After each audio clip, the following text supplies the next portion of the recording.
আল্লাহ রাব্বুল আলামিন আমাদেরকে দেহ এবং রূহ দুই জিনিসের সমন্বয়ে সৃষ্টি করেছেন। আমাদের দেহ টিকে থাকতে হবে, আমাদের রূহ টিকে থাকতে হবে, তখন আমরা টিকে থাকব। যদি আমাদের দেহ না থাকে রূহ থাকবে না, আবার রূহ না থাকলে দেহে পচন ধরবে। রূহ না থাকলে দেহে পচন ধরবে, আবার রূহের মধ্যে রোগ থাকলেও দেহ ঠিক মতো কাজ করবে না। যদি কারো রূহ সুস্থ থাকে, তার দেহের অঙ্গ প্রত্যঙ্গ গুলো সঠিকভাবে কাজ করবে। রূহ যদি সুস্থ না থাকে, দেহের অঙ্গ প্রত্যঙ্গ গুলো সঠিকভাবে কাজ করবে না। যে যেই জগৎ বুঝে সে ওই জগতের কাজ করে। যারা দেহের চিকিৎসা, দেহের রোগ এবং চিকিৎসা দুটা বুঝে, তারা দেহের চিকিৎসার জন্য শিবির করে, আয়োজন করে। যারা রূহের চিকিৎসা বুঝে এবং রূহের রোগ বুঝে, তারা রূহের রোগ অনুযায়ী চিকিৎসা প্রদান করে। দেহের মধ্যে রোগ হয় ক্যান্সার, রোগ হয় ডায়াবেটিক, রোগ হয় গ্যাস্ট্রিক, রোগ হয় জ্বর, রোগ হয় বর্তমান চলমান করোনা ভাইরাস ইত্যাদি ইত্যাদি রোগ দেহকে আক্রমণ করে। এগুলোর চিকিৎসা হয়। রূহের মধ্যে রোগ হয় কি না? হয়। কি রোগ হয়? রূহে হিংসার রোগ হয়, রূহে অহংকারের রোগ হয়, রূহে লোভের রোগ হয়, রূহে কৃপণতার রোগ হয়। হয় কি হয় না? হয়। এমনকি রূহের মধ্যে পশুত্বের রোগ হয়, পাশবিক চাহিদার প্রাবল্যের রোগ হয়। অনেক ভাই দেহের রোগের তো স্বীকার করেন, চিকিৎসারও প্রয়োজনীয়তার কথা মানেন, কিন্তু রূহের রোগ যেটা, এগুলোকে রোগী মনে করেন না।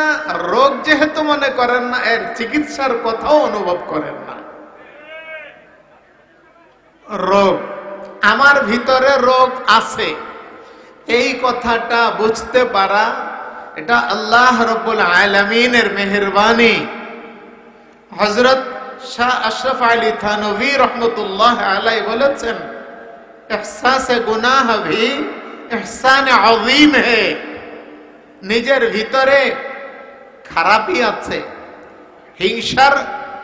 হিংসা করে করে গুনাহ করার সেই প্রবণতা আছে, এটা বুঝে, এটা আল্লাহ রাব্বুল আলামিনের মেহেরবানি।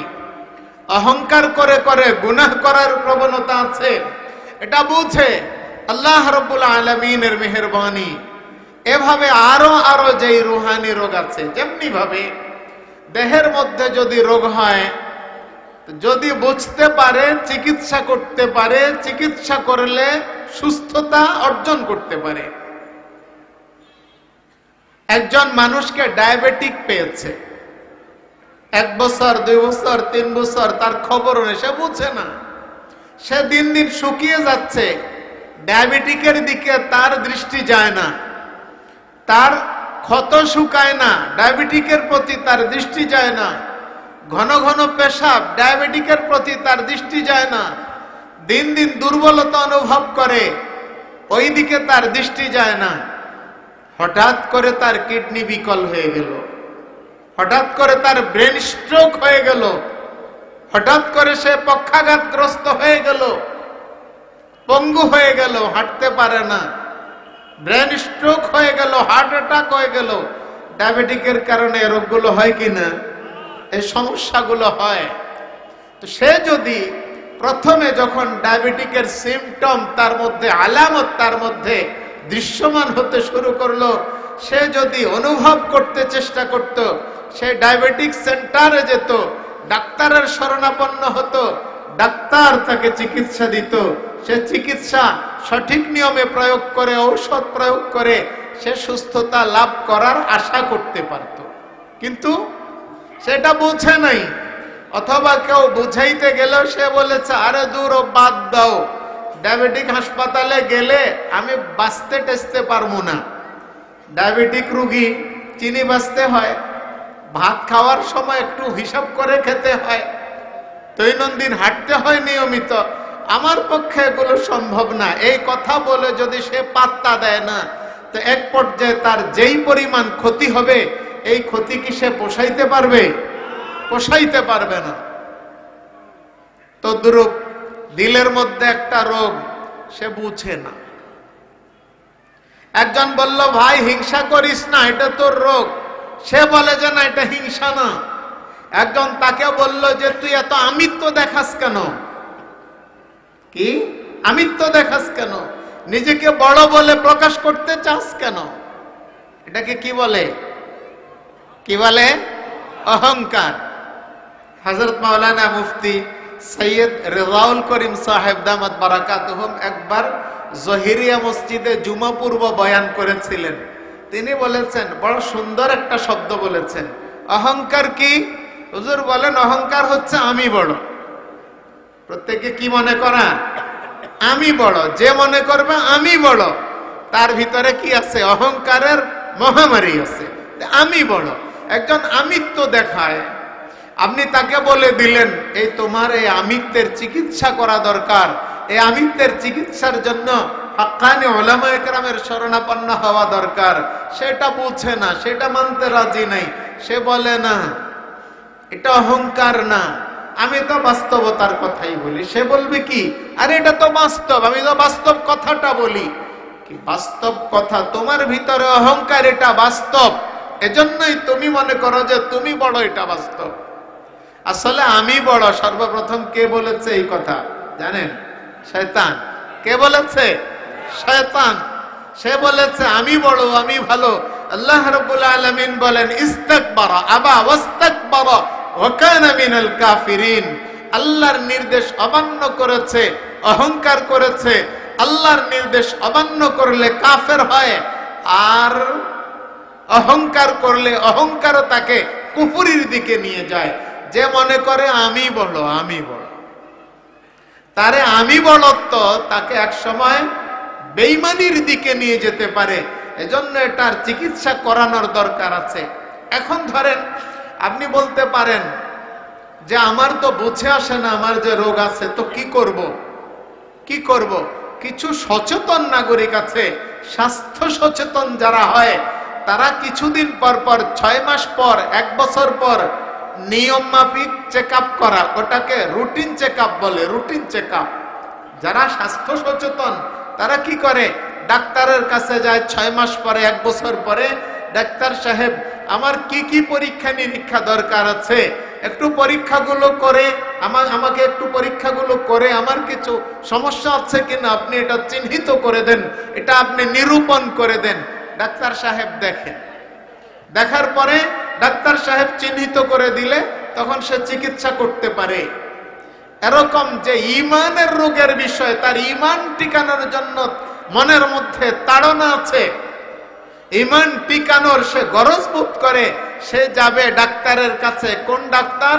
জিসমানি ডাক্তার নয়, রুহানি ডাক্তারের কাছে যাবে, হাক্কানি উলামায়ে কেরামের কাছে যাবে, হাক্কানি পীর মাশায়েখের কাছে যাবে। গিয়ে বলবে হুজুর আমার কাছে এরকম এরকম লাগে, আমার এটা কোনো রোগ কিনা, যদি রোগ হয় এটার কি চিকিৎসা হতে পারে? এটা আমার বানানো কথা নয়, এটা আমার দেওয়া ফর্মুলা নয়, বরং এটা জগতের সকলের কাছে স্বীকৃত ফর্মুলা। যে নিজের কাছে কোনো খটকা লাগলে, কোনো কিছুর অনুভব হলে, একটু একটু আঁচ করতে পারলে, ভালো জনের কাছে, বড় জনের কাছে, বিশেষজ্ঞের কাছে গিয়ে এটা সঠিকভাবে নিরূপণ করে তার প্রতিকারের জন্য সঠিক নিয়মে ব্যবস্থা নেওয়া জগতের সকলের কাছে স্বীকৃত ফর্মুলা হবেই না কেন?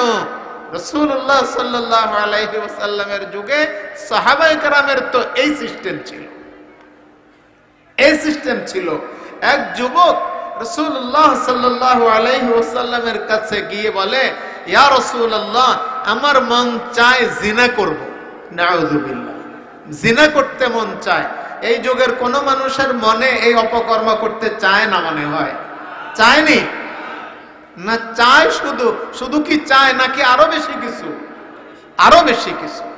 যুবক গিয়ে বলে, ইয়া রাসূলুল্লাহ, আমার মনে এই গুনাহের চাহিদার সৃষ্টি হয়।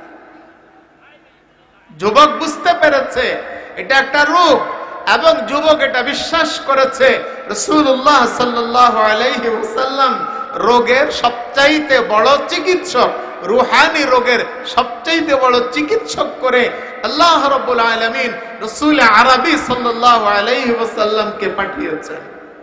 রাসূলুল্লাহ সাল্লাল্লাহু আলাইহি ওয়াসাল্লাম তাকে চিকিৎসা দিলেন। কিভাবে চিকিৎসা দিলেন? রাসূল সাল্লাল্লাহু আলাইহি ওয়াসাল্লাম বললেন, যুবক তুমি বলো, যদি ভিন্ন কোন যুবক বলে তোমার মায়ের সাথেই কাজ করতে, তখন তুমি কি করবে? বলে যে, ইয়া রাসূলুল্লাহ বলেন কি? সে জামার হাতা গুটাইতে আরম্ভ করলো, তাকে তো আমি মুহূর্তের মধ্যে দুনিয়া থেকে শেষ করে দেওয়ার চেষ্টা করব। আচ্ছা, যদি তোমার বোনের ব্যাপারে এরকম কল্পনা করে, বলে না ইয়া রাসূলুল্লাহ তাকে ছাড় দেওয়া যাবে না। যদি তোমার খালার ব্যাপারে, ফুফুর ব্যাপারে, বিভিন্ন নিকটাত্মীয় মহিলার নাম নিয়ে রাসূলুল্লাহ সাল্লাল্লাহু আলাইহি ওয়াসাল্লাম জিজ্ঞেস করলেন। যুবক সবগুলোতেই তার ক্ষোভ প্রকাশ করলো যে এরকম কেউ আবার কল্পনা করবে, এটা তো হতে পারে না। এবার রাসূলুল্লাহ সাল্লাল্লাহু আলাইহি ওয়াসাল্লাম যুবকের বুকে হাত দিয়ে বললেন, ওরে যুবক, তুমি যদি এই অপকর্মে লিপ্ত হতে চাও, তুমি কল্পনা করে দেখো, ওই মহিলাটা কারো মা হবে, অথবা বোন হবে, কারো খালা হবে, কারো ফুফু হবে, কারো নিকটাত্মীয় মহিলা হবে, তার কাছে কেমন লাগবে? রাসূলুল্লাহ সাল্লাল্লাহু আলাইহি ওয়াসাল্লাম এইভাবে বোঝানোর ফলে যুবক বলে, ইয়া রাসূলুল্লাহ, আপনার হাত মোবারকের ছোঁয়ায় আমার দিল শান্তি হয়ে গেছে, দিলের মধ্যে প্রশান্তির সেই সুবাতাস প্রবাহিত হতে শুরু করেছে। ইয়া রাসূলুল্লাহ, আমার জীবন থাকতে জিন্দেগিতে আমি আর এই অপকর্মের কথা কল্পনায় আনব না। এসেছে মনে রোগ, রাসূলুল্লাহ সাল্লাল্লাহু আলাইহি ওয়াসাল্লামের কাছে গিয়েছে। রাসূলুল্লাহ সাল্লাল্লাহু আলাইহি ওয়াসাল্লাম এর চিকিৎসার ব্যবস্থা করে দিয়েছেন। আরেকজন সাহাবী হযরতে হানজালা রাদিয়াল্লাহু তাআলা আনহু রাসূলুল্লাহ সাল্লাল্লাহু আলাইহি ওয়াসাল্লামের কাছে গিয়ে বলে, ইয়া রাসূলুল্লাহ, নাফাকা হানজালা।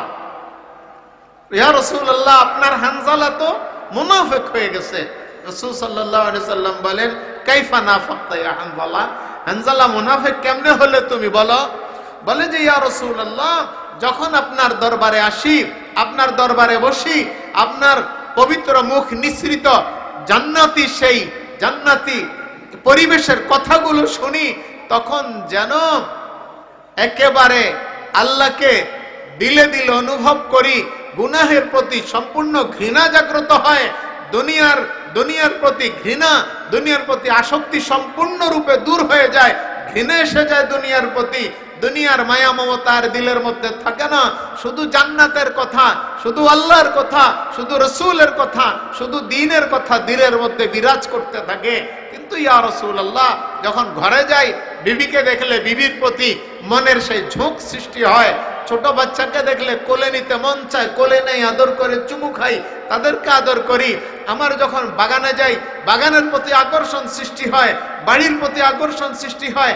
এক কথায়, আপনার মজলিসে থাকলে পরকালের প্রতি আকর্ষণ, আপনার মজলিস থেকে চলে গেলে এই জগতের প্রতি আকর্ষণ। তাহলে দুই সময় দুই রকম, মনের এই দুই হালতের কারণে আমার মনে হয় আমি মুনাফিক হয়ে গেছি। রাসূল সাল্লাল্লাহু আলাইহি ওয়াসাল্লাম বলেন, না হানজালা, এটা মজলিসের প্রভাব। এটা কি? মজলিসের প্রভাব। কি বলেন? আপনারা যখন হযরত উলামায়ে কেরামের মজলিসে বসেন, এই মজলিসে উলামায়ে কেরাম বয়ান করবেন, হযরত পীর সাহেব হুজুর দামাত বারাকাতুহুম আসবেন, হুজুরের সামনে বসে ওয়াজ শুনতে যেরকম লাগে, চলে গেলে কি ওই রকম লাগেনি? না, লাগে না। রাসূল সাল্লাল্লাহু আলাইহি ওয়াসাল্লাম বলেন, না, যদি আমার মজলিসে থাকা অবস্থায় যেরকম তোমার হালত, মজলিস থেকে যাওয়ার পরেও যদি হুবহু ওই হালত তোমার দিলে বিরাজ করত, তাহলে ফেরেশতারা পথে ঘাটে তোমাদের সাথে এসে এসে মুসাফাহা করত। তো মজলিসের পরিবর্তনের কারণে দিলের পরিবর্তন হয়। এটা অনুভব করেছেন হানজালা রাদিয়াল্লাহু তাআলা আনহু। চিকিৎসার জন্য গিয়েছেন রাসূলুল্লাহ সাল্লাল্লাহু আলাইহি সাল্লামের কাছে, রাসূল সাল্লাল্লাহু আলাইহি ওয়াসাল্লাম চিকিৎসাও দিয়েছেন। তাহলে বোঝা যায় দিলের হালাতে, দিলের মধ্যে কোন রকমের দুর্বলতা, গুনাহের প্রতি ঝোঁক অথবা অন্য কোনো অসুবিধা দেখা দিলে বড়র কাছে যাওয়া, এটা রাসূলুল্লাহ সাল্লাল্লাহু আলাইহি ওয়াসাল্লামের যুগ থেকেই জারি। সুতরাং কেউ যদি এই বিষয়টাকে অস্বীকার করে, সে একটি আস্ত সত্যকে অস্বীকারকারী হবে, আস্ত সত্যকে অস্বীকারকারী হবে। অনেক ভাইকে বলতে শোনা যায় যে এই যে বায়াত, আমরা মুরিদ হন, বায়াত হন, এটা কোথায় পেয়েছেন? আমি বলি আমি তো কোরআনেও পেয়েছি, আমি বুখারীতেও পেয়েছি, আমি মুসলিমেও পেয়েছি। সবচাইতে বড় হাদিসের দুইটা কিতাব বুখারীতেও আছে, মুসলিমেও আছে, কোরআনে কারীমে তো আছেই। আল্লাহ রাব্বুল আলামিন রাসূলুল্লাহ সাল্লাল্লাহু আলাইহি ওয়াসাল্লাম কে বলেন, ইয়া আইয়ুহান নাবিয়্যু ইযা জাআকাল মুমিনাতু ইউবাইউনাকা আলা আল্লা ইউশরিকনা বিল্লাহি শাইআ ওয়া লা ইয়াসরিকনা ওয়া লা ইয়াজনিনা ওয়া লা ইয়াকতুলনা আওলাদাহুন্না ওয়া লা ইয়াতিনা বিবুহতানি ইফতারিনাহু বাইনা আইদিহিন্না ওয়া আরজুলিহিন্না ওয়া লা ইয়াসিনাকা ফি মা'রুফিন ফাবাই'হুন্না ওয়াস্তাগফির লাহুন্নাল্লাহ। অনেকে বায়াতকে, সব বায়াতকে ওই খেলাফতের উপরে বায়াত, ইসলামী রাষ্ট্র, ইসলামী হুকুমত যখন থাকে, খেলাফত আলা মানহাজিন নবুওয়া, খলিফাতুল মুসলিমিনের হাতে নাগরিকেরা বায়াত হতে হয়। অনেকে শুধু বায়াত বলতে ওই বায়াত বুঝেন, বায়াত বলতে শুধু ওই বায়াতই নয়, ওই বায়াত যেমন বায়াত জিহাদের উপর বায়াত ও বায়াত, আবার নেক আমলের উপর বায়াত ও বায়াত। আল্লাহ রাব্বুল আলামিন রাসূলুল্লাহ সাল্লাল্লাহু আলাইহি ওয়াসাল্লামকে বলেন, কিছু মুমিন মহিলা রাসূল সাল্লাল্লাহু আলাইহি ওয়াসাল্লামের কাছে আসতে চাইছেন। আল্লাহ রাব্বুল আলামিন বলেন, মুমিনাগুলো আসলে, ওই মহিলাগুলো আসলে যখন আপনার সামনে এসে তারা কিছু গুনাহের নাম নিয়ে বলবে, এই এই এই এই গুনাহ আমরা করব না, এটার উপর বায়াত করেন, তো আপনি তাদেরকে বাইআহুন্না, আপনি তাদেরকে বায়াত করে নেন, ওয়াস্তাগফির লাহুন্নাল্লাহ, এবং তাদের জন্য ইস্তিগফার করুন, গুনাহের ক্ষমা প্রার্থনা করুন। বলুন তো, হাক্কানি পীর মাশায়েখ উলামায়ে কারাম যখন বায়াত করেন, তখন এই গুনাহের কাজ করব না, জিনা করব না, চুরি করব না, ডাকাতি করব না, মিথ্যা বলবো না, অহংকার করব না, কবিরা গুনাহ করব না, এই কথাগুলো বলায় কি বলায় না? বলায়। কেউ বাংলায় বলেন, কেউ উর্দুতে বলেন, কেউ আরবিতে বলেন, কেউ কথাগুলোকে সংক্ষেপে বলেন, কেউ আলাদা আলাদা ভাবে নাম ধরে ধরে বলেন। এটা কোরআনে আল্লাহ রাব্বুল আলামিনের দেওয়া নির্দেশ অনুসারেই করে। এই বায়াত আল্লাহ তো রব্বুল আলামিন তো সেখানে খেলাফতের কথা বলেন নাই। খেলাফত তো একান্ত জরুরি। খেলাফত আলা মানহাজিন নবুওয়ার জন্য রাসূল সাল্লাল্লাহু আলাইহি সাল্লাম যেভাবে রাষ্ট্র পরিচালনা করেছেন, ওইভাবে রাষ্ট্র পরিচালনার জন্য বিভিন্নমুখী চেষ্টা করা তো একান্ত জরুরি। তার পাশাপাশি নিজের ব্যক্তি জীবনে আমি চুরি করব না, এটার জন্য বায়াত করতে আল্লাহ নির্দেশ দিয়েছেন। আমি ডাকাতি করব না, জিনা করব না, কাউকে অপবাদ দেব না, ইত্যাদি গুনাহগুলো থেকে তওবা করতে এসে যদি কেউ বায়াত হতে চায়, আল্লাহ বলেছেন বায়াত করেন। তো পীর মাশায়েখ তো হাক্কানি উলামায়ে কেরাম তো এভাবেই বায়াত করেন। তাহলে বায়াত নাই কে বলেছে? বুখারীতে মুসলিমে রিওয়ায়াত আছে, মুজাশা ইবনে মাসউদ আস-সুলামি রাদিয়াল্লাহু তাআলা আনহু এসে বলেন যে, ইয়া রাসূলুল্লাহ বায়িনি আলাল হিজরা, আমাকে হিজরতের উপর বায়াত করেন। মক্কা বিজয়ের পূর্বে মক্কার অধিবাসীগণের জন্য মদিনায় হিজরত করে যাওয়া, যেহেতু মক্কা তখন দারুল হারব তথা শত্রু কবলিত রাষ্ট্র ছিল, মক্কায় থেকে ইসলামের উপর পরিপূর্ণরূপে চলা তখন কঠিন ছিল, প্রায় অসম্ভবের মতো ছিল। এজন্য হিজরত করে করে মদিনায় যাওয়া ফরজ ছিল। যাদের বিশেষ কোনো ওজর ছিল না, তারা হিজরত করে করে গেছেন। তো মুজাশা ইবনে মাসউদ আস-সুলামি মক্কা বিজয়ের পরে আসলেন, বিধানটা ছিল বিজয়ের আগের, তিনি আসলেন পরে। ইয়া রাসূলুল্লাহ, আমাকে হিজরতের উপর বায়াত করেন। এর আগে আগে অনেকে হিজরতের উপর বায়াত হয়েছেন, বায়াতে আকাবা, বায়াতে আকাবায়ে উলা, বায়াতে আকাবায়ে সানি, এগুলো হাদিসের কিতাবের আলোচনা আছে। রাসূল সাল্লাল্লাহু আলাইহি ওয়াসাল্লাম বলেন, ইন্নাল হিজরাতা ক্বাদ মাদাত লি আহলিহা ওয়ালাকিন আলাল ইসলামি ওয়াল জিহাদ ওয়াল খায়র। হিজরতের বায়াত এটা আগে চলে গেছে, মক্কা বিজয়ের পূর্ব পর্যন্ত ছিল। এখন মদিনা যেমন ইসলামী রাষ্ট্র, মক্কাও ইসলামী রাষ্ট্রের অন্তর্ভুক্ত হয়ে গেছে। মক্কা বিজয়ের পরে রাসূল সাল্লাল্লাহু আলাইহি ওয়াসাল্লাম আত্তাব ইবনে আসিদ রাদিয়াল্লাহু তাআলা আনহুকে মক্কার গভর্নর বানালেন। রাসূল সাল্লাল্লাহু আলাইহি ওয়াসাল্লামের পরামর্শে তিনি মক্কা ইসলামী হুকুমত চালাতেন রাসূল সাল্লাল্লাহু আলাইহি ওয়াসাল্লামের গভর্নর হিসেবে। তাহলে মক্কাও ইসলামী রাষ্ট্রের অংশ, মদিনা তো ইসলামী রাষ্ট্রের তখন প্রধান কেন্দ্র দারুল খেলাফা, ইসলামী রাষ্ট্রের রাজধানী তখন মদিনা। তো রাসূল সাল্লাল্লাহু আলাইহি সাল্লাম বলেন, না, এখন তো হিজরতের বায়াত আর বাকি নাই, তবে বায়াত বাকি আছে। ওয়ালাকিন আলাল ইসলামি ওয়াল জিহাদি ওয়াল খায়র, ওয়ালাকিন আলাল ইসলামি ওয়াল জিহাদি ওয়াল খায়র। হ্যাঁ, বায়াত তুমি হতে পারো, ইসলামের উপর অটল থাকবে এই কথার উপরে, এবং জিহাদ করবে আল্লাহর রাস্তায়, আল্লাহর দুশমনদেরকে, যারা আল্লাহর দ্বীন কায়েমের পথে, যারা আল্লাহর ইবাদত করার পথে, যারা নামাজের পথে, রোজার পথে, হজের পথে, পর্দার পথে বাধা হয়ে দাঁড়াবে, তাদের বিরুদ্ধে তুমি জিহাদের জন্য বায়াত হতে পারো।